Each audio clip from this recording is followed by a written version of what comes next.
Kela navbatdagi pachoq Cobalt avtomobilini olib kelib qo'ydik. Ko'rsanglar bo'ladi, mashinamiz mana shu orqa taraf bilan aylanib ketib, daraxtga borib urilgan ekan. Ko'rsanglar bo'ladi, orqa kurlosi g'ijimlanib kirib ketgan, orqa bagajlari pachoq bo'lib yotibdi. Bagaj holatida gazlari yo'q ekan.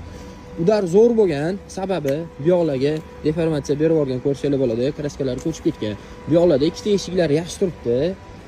Tak, salon holatini ko'ramiz akalar. Salon holatida airbaglari otmagan. Ko'rsanglar bo'ladi, ideal Cobalt bo'lgan ekan. Tonirovka ruxsatlari bor. Egalari Oqqo'rg'ondan murojaat qilishdi. Men bitta narsaga tushunmadim. Mashina orqasi bilan urilgan va oldida ham udari bor. Eng qizig'i, korobkasi ham sinib ketgan. Ko'rsanglar bo'ladi akalar. Hayron bo'ldim o'zim ham.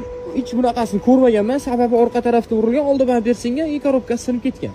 Oldi krılosida ham yengil udari bor akalar. Xullas egalari murojaat qilishdi, ya'ni Toshkent viloyati Oqqo'rg'on tumanidan o'zimizga avtopachoq kanalimizga borib ko'rib sotib oldik akalar. Xullas aytmoqchimanki, butun O'zbekiston bo'ylab shunaqa urilgan, pachoqlangan mashinalar sotib olamiz. Bemalol murojaat qilinglar, yaxshi narxlarda sotib olamiz. O'zinglarni ehtiyot qilinglar, salomat bo'linglar.